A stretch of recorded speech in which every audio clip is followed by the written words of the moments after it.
Dans le speedcubing, battre un record du monde, c'est comme dans toute discipline, le rêve de chacun des pratiquants. Et en speedcubing, il y a plein de compétitions différentes où il est possible de battre le record du monde. Celle qui est la plus prestigieuse, c'est les 3x3, le classique. Et le record du monde 3x3 est pendant très long moment resté sur le moindre progrès. Et ce long moment, c'est 6 ans. Et un beau jour de 2022, Max Park s'est réveillé en se disant tiens donc, et si je prenais un petit record du monde aujourd'hui?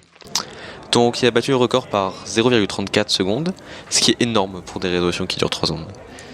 Et ensuite, un jeune chinois très connu pour ses autres records du monde au 2x2 et au 3x3 a battu le record du monde en février de cette année. Donc 2025 quand je fais cette vidéo. Et seulement 2 mois plus tard, notre protagoniste Yuan Xi Gang a battu le record du monde en faisant 3,05. Et autant Yang et Max Park étaient attendus, connus, et avaient déjà montré un potentiel énorme. Là, personne ne le voyait battre un record du monde. Certes, il est très fort, mais pas au niveau des deux autres. En voyant le nombre de mouvements qu'il a dû faire, on se rend vite compte qu'il devait tourner à 10,3 tours par seconde, pour faire donc les 33 mouvements que comportait sa solution. Et pour comparer à l'ancien record du monde, Yang Wang tournait à 14,81 tours par seconde. Et ça semble bien plus compliqué, et salé, de tourner à la vitesse de Yang Wang. Et il y a bien autre chose de surprenant avec ce record, c'est que Xuanqi Gang n'utilise pas la même méthode que les autres, qui avaient les records précédemment. C'est la méthode ZB qui est en soi une dérivation de la méthode utilisée précédemment, mais qui demande d'apprendre 800 algorithmes. Ce qui est déjà beaucoup. Mais j'ai pas détaillé cette méthode ici parce que j'ai déjà une vidéo qui en parle sur ma chaîne.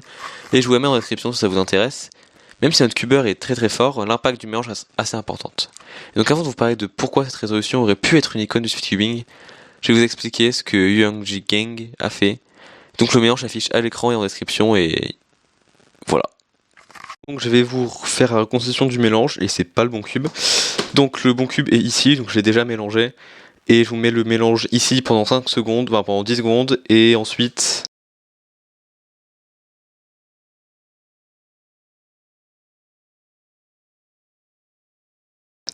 je mets aussi en description si vous n'avez pas le temps de l'écrire, ou sinon vous pouvez mettre en pause la vidéo aussi. Hein.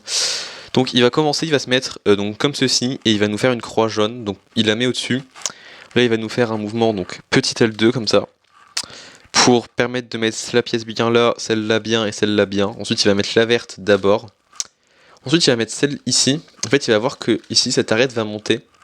Et qu'elle peut aller avec le coin qu'il y a là en fait. Si ça va créer une free pair. Donc là il va faire un U' ici et il va monter là. Là il y a deux moyens d'insérer cette paire. Et il y en a un qui donne une continuation incroyable. Donc il va le faire. Donc le premier moyen c'est de faire U2 et d'insérer en arrière comme ça. C'est ça qui donne vraiment une bonne chose, c'est de se mettre ici et d'insérer avec comme ça R' et U2. Et là ça donne cette paire là qui est gratuite. Donc ensuite ça il l'insère donc classique par derrière, donc en faisant U', L, U', j'étais U avant, et comme ça. Et donc là cette paire là est ici, et là il remarque qu'il y a cette paire là qui est donnée ici, donc avec sa main gauche. Donc il le fait. Et là il y a ce cas, et en fait ce cas qui est bien, c'est qu'en fait si on fait le cas normal de F2L, ça donne la croix qui est déjà faite. Et en fait dans la méthode qu'il utilise, c'est ça qu'on va essayer de faire, et donc il n'y a pas eu le temps de réfléchir beaucoup, il a juste fait l'algorithme. Et là il tombe sur cette ZBLL là que je connaissais pas avant, mais du coup j'ai appris, qui est quand même assez rapide, et qui va comme ça. Non, c'était comme ça. Et voilà. Donc c'était très rapide, lui il fait ça en 3 secondes, moi j'ai pris 1 minute 44 à tout vous résumer. Non, on reste une belle résolution, donc à 10,3 tours par seconde, et avec 33 mouvements, voilà. Et ce record du monde, c'est le premier depuis des années qui n'est pas utilisé avec la méthode SIFOP, donc la méthode classique.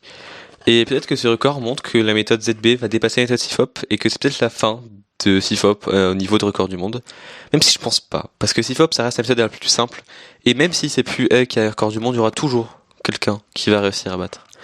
Mais de toute façon, on verra bien ce que ça nous donne. Mais si vous avez regardé attentivement la vidéo du record, vous pouvez voir qu'à ce moment-là, il y a eu une pause de 0,2 secondes. Est-ce que vous savez ce que c'est 0,2 secondes sur une résolution de 3 secondes? Bah là, c'est le temps qu'il lui a fallu pour reconnaître le cas qu'il a eu. Mais c'est aussi 4 fois le temps qu'il lui manquait pour passer en dessous de la barre symbolique des 3 secondes. La barre que personne n'a jamais réussi à passer officiellement.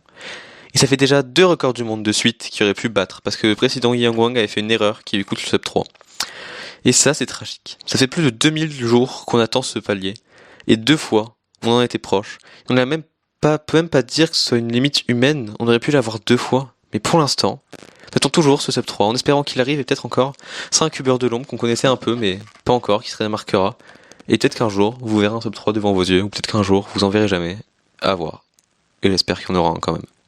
Bon, je sais, c'est pas le moment, je viens de faire une conclusion super épique et tout, mais est-ce que vous pouvez vous abonner si la vidéo vous a plu et la partager? Si vous voulez, j'ai un serveur Discord dans la description. Voilà, merci. Et oui, je sais, je viens de gâcher une belle fin de vidéo, ouais. Bon, sur ce, bonne journée, au revoir.